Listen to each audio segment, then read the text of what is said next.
Hello friends, कैसे हैं आप सब। So welcome back in forever के लास्ट पार्ट में आप सभी ने सुना कि शालू ने कहा कि इस कुंभकर्ण को भी उठा दो। कितनी आवाज़ें लगाई, ये नहीं उठी, तुम उठ गई। शी ने शीतल की तरफ देखा तो मन में शरारत सूझी, लेकिन क्या करती, सबके सामने कर नहीं सकती थी। फिर भी नज़र बचाकर उसने शीतल के गालों पर हाथ फेरते हुए उसे 2-3 आवाज़ें दी। शीतल उठ जाओ। शीतल और बड़े प्यार से उसके गालों पे हाथ फेर रही थी। शीतल कुनमुनाई तो श्री ने कहा, उठ जाओ। शीतल ने आँख खोली और फिर बंद करते हुए बोली कि सोने दो यार, और तुम भी सो जाओ। पीछे से मम्मी ने कहा, अब सोना वोना नहीं है, उठो, तैयार हो जल्दी से, 10 बजे बारात आ जाएगी।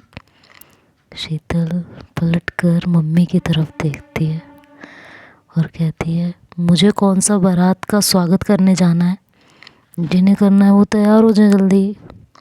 मम्मी ने कहा, स्वागत नहीं करना है तब भी उठो, तैयार होते टाइम लगेगा, 7 बज गए हैं। तुम तो जल्दी आकर सो गई थी, तब भी नहीं उठा जा रहा। हम लोग तो 3 बजे सोए हैं, 5 बजे भी उठ भी गए। शीतल ने मन में कहा, हम कौन सा 12 बजे सोए थे। सोचते हुए उसने श्री की तरफ देखा जो उसे ही देख रही थी। दोनों की नज़रें मिली तो दोनों मुस्कुरा उठे। शालू ने कहा, उठ जाओ फटाफट, अब सोना नहीं है, नींद रात में पूरी करना। सारे बिस्तर समेटो और फिर मेरे बच्चों के साथ थोड़ी हेल्प करवाओ। शीतल ने कहा कि ठीक है दे, उठ रही हूँ।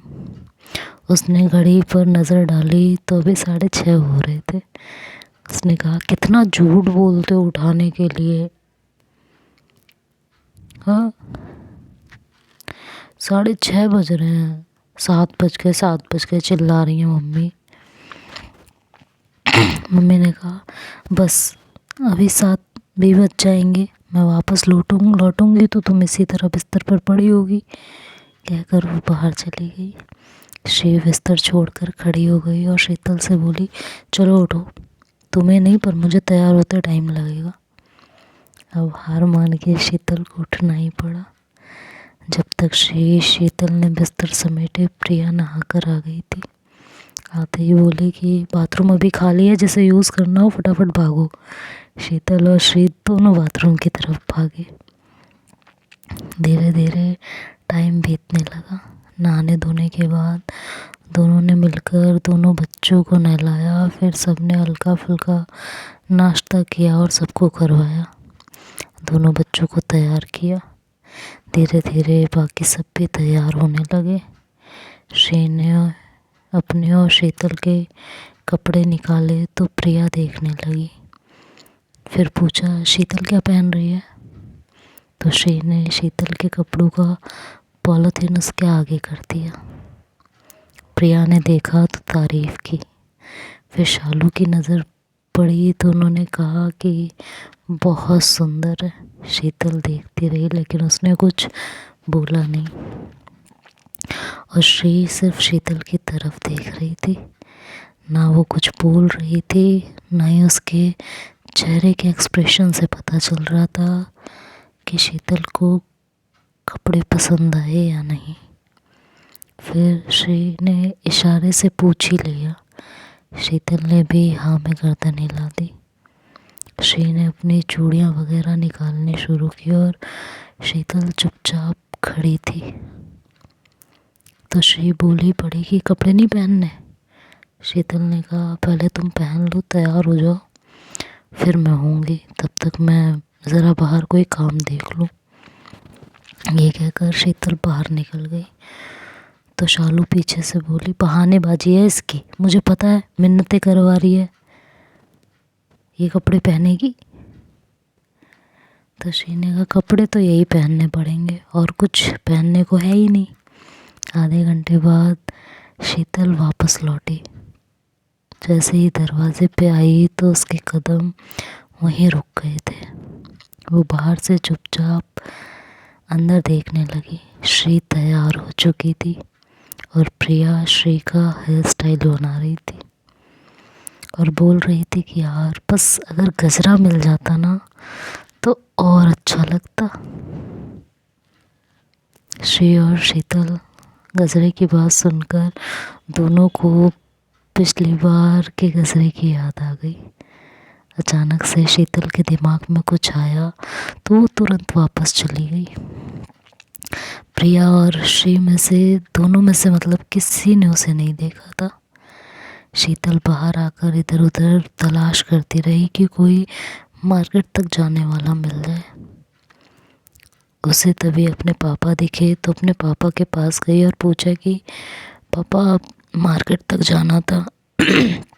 पापा ने कहा क्या काम है? शीतल ने कहा वो मम्मी के लिए गजरा लाना था। उसके पापा सोचते हुए बोले कि अब तुम्हारी मम्मी को याद आया गजरे का? शीतल ने कहा मम्मी ने नहीं मंगवाया है, मुझे उनके लिए लाना है।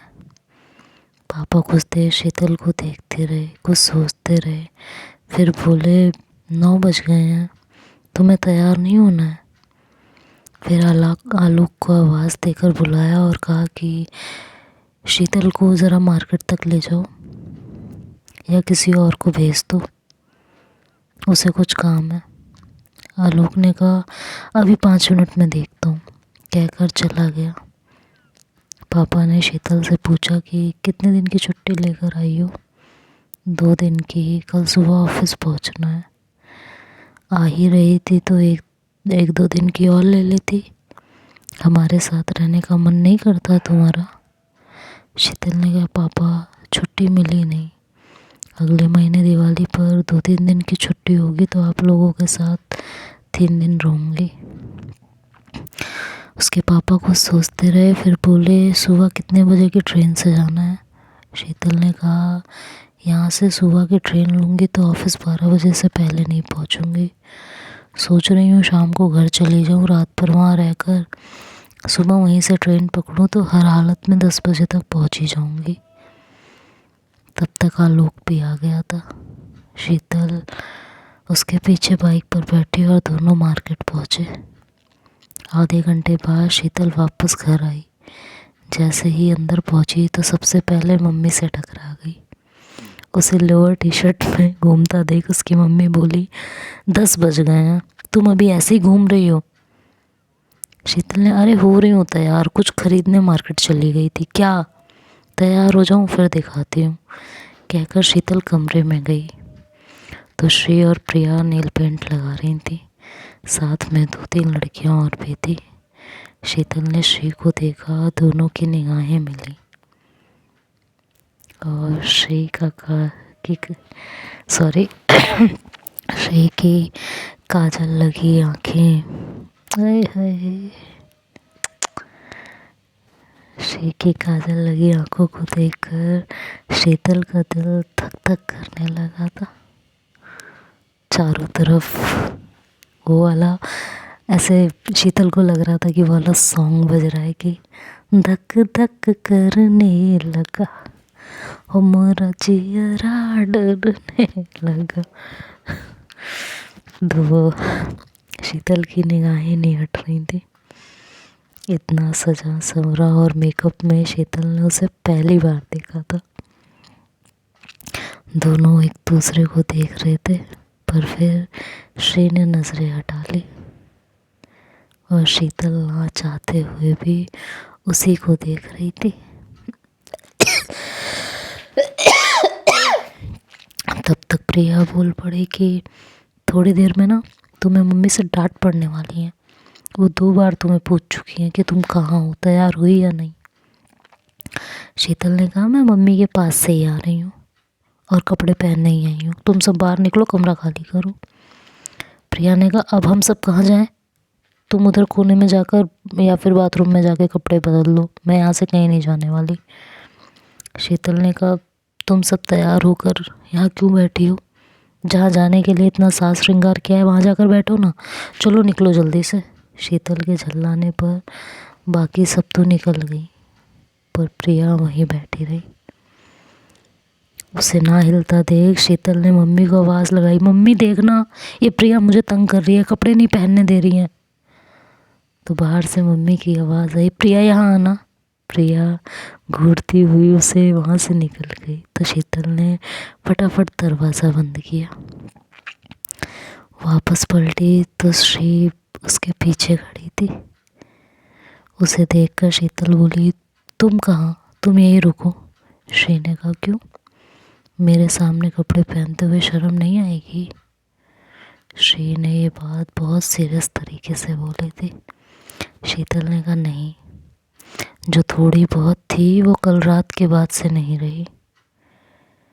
और ये कहकर शीतल उसे बिना पलक झपकाए उसकी सुंदरता निहारती रही। फिर श्री को चुप देख बोली कि नाराज़ हो मुझसे, कुछ बोल नहीं रही हो? श्री चुप रही। शीतल फिर बोली कि क्या किया मैंने, अब बता तो दो। श्री ने कहा, तुम्हें नहीं पता क्यों नाराज़ हूँ? शीतल ने कहा, किसी काम से मार्केट चली गई थी, अब हो रही हो ना तैयार, अब क्यों नाराज़ हो रही हो? मैंने मना थोड़ी ना किया है कपड़े पहनने से। श्री ने कहा, कपड़े पहनने से तो मना तुम वैसे भी नहीं कर सकती थी, और क्या ज़रूरी चीज़ लेने गई थी? मैं तैयार होकर सबसे पहले तुम्हें दिखाना चाहती थी। शीतल ने मुस्कुरा कर कहा, पर यहाँ कमरे में प्रिया और शालू ताई भी तो थी, तो मैं तुम्हें सबसे पहले कैसे देखती? श्री ने कहा, इसीलिए तो तुम्हें यहाँ रहना था, मैं तुम्हारे सामने तैयार होती और तुम। शीतल ने कहा कि हाँ, और मैं तुम्हें देखती और मन ही मन तरसती, आए भरती। श्री ने मुस्कुराते हुए कहा कि नहीं, मेरी तैयार होने में हेल्प कराती, बिंदी चूड़ी झुमके पहनाती, लिपस्टिक कौन सी लगानी है, मेकअप ज़्यादा तो नहीं हो गया है, इसमें मेरी हेल्प करती। पर तुम तो गायब थी। मुझे ना तुमसे कोई बात करनी ही नहीं है। शीतल ने श्री के हाथ पकड़कर उसे अपने नज़दीक खींचा और दोनों बाहें अपनी गर्दन में डालकर उसकी चूड़ियों को देखती रही, और फिर उसे चूम कर कहा कि गलती हो गई मुझसे, पर कोई बात नहीं, पहनाने में ना सही, पर ये बिंदी झुमके चूड़ियाँ पायल और ख़ास तौर पर ये लिपस्टिक सब उतारने में हेल्प करूँगी। और फिर श्री के कान के पास जाकर धीरे से बोली कि और ये लहंगा चोली तो बड़े इत्मीनान और पूरी नज़ाकत से उतारूँगी, तुम्हारी सारी शिकायतें दूर कर दूँगी। श्री ने उसे पीछे करते हुए कहा कि पीछे हटो, हर समय दिमाग में बस यही सब चलता है, पीछे हटो, छुओ मत, मेरा मेकअप ख़राब हो जाएगा, चलो हटो पीछे। शीतल ने कहा, क्यों ना छूं, और मुझे नहीं छूने देना था तो इतना सजने संवरने की क्या ज़रूरत थी? श्री ने कहा, तुम्हारे लिए नहीं, अपने लिए सजी हूँ। अच्छा, कल तो कह रही थी मेरे लिए ये सब पहनना है, तुम्हें सरप्राइज़ देना था तुम्हें, और आज बदल गई। तो तुमने देने कहाँ दिया? अब आई हो जब पूरा गांव मुझे देख चुका है। मुझे ना तुमसे बात ही नहीं करनी, हटो यहाँ से। शीतल उसे अपनी बाहों में लेने के लिए आगे बढ़ी, लेकिन श्री ने उसे पीछे की तरफ पुश कर दिया और कहा कि तुम्हारा जो मन में आया करो, मेरे से ना दूर ही रहना तुम। ये जब पूरा गांव देख चुका है तब आई हो मुझे देखने और निहारने, मेरे सरप्राइज़ की बैंड बजा के रख दी तुमने। हटो यार, जाओ यहाँ से। तो देखते हैं अब आगे क्या होता है, ये तो नेक्स्ट पार्ट में सुनेंगे। तब तक के लिए बाय बाय, टेक केयर, आप लोग अपना ध्यान रखिएगा।